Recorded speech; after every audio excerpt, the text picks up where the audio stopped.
WWE SummerSlam 2020 featured several championship matches, as Asuka challenged both Sasha Banks and Bayley for the Raw and SmackDown Championships, respectively.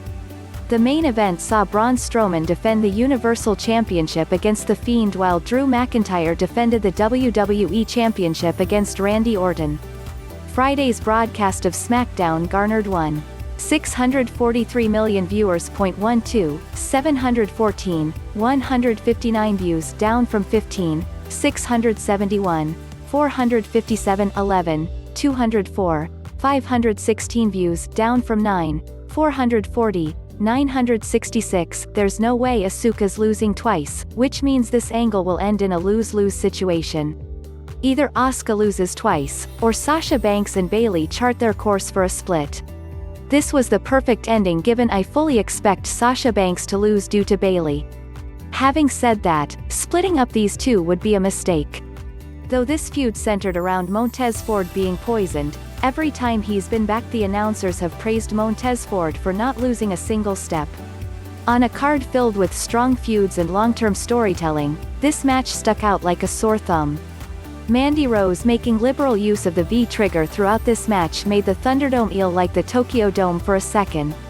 This is one of those matches that would have benefited from blood given the circumstances as a final showdown of a heated feud. I completely forgot Otis was a Money in the Bank winner until he ran down to celebrate with Mandy Rose after the match. WWE needs to do more with him unless they plan on turning these two heel.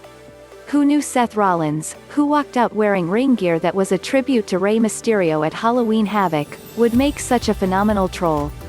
It took a while, but Seth Rollins has transformed into such a vile heel and I love it. Sasha Banks seemed legitimately motivated to have a better match with Asuka than Bayley did, and she managed to pull it off.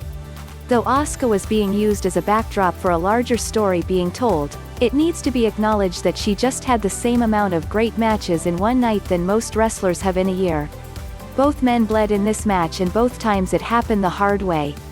This was a straight-up wrestling match, no different than Orton's second match with Edge, and it still managed to tell the story of Orton's destruction of so many legends en route to tonight. Drew McIntyre winning this match by a roll-up was the least likely scenario I had in my mind, but I'll take it. I'm just glad WWE did not go with the temptation of putting the belt on a star from a few generations ago. This really made good use of the "you'll never see it coming" tagline. I had my doubts as to whether or not Braun Strowman was actually a heel until he walked out in a heel camouflage vest. Braun Strowman chokeslammed the Fiend onto the table and it did break, making it look even more painful. Within minutes of this match, there were weapons strewn everywhere. That's exactly the type of match these two monsters need to be having.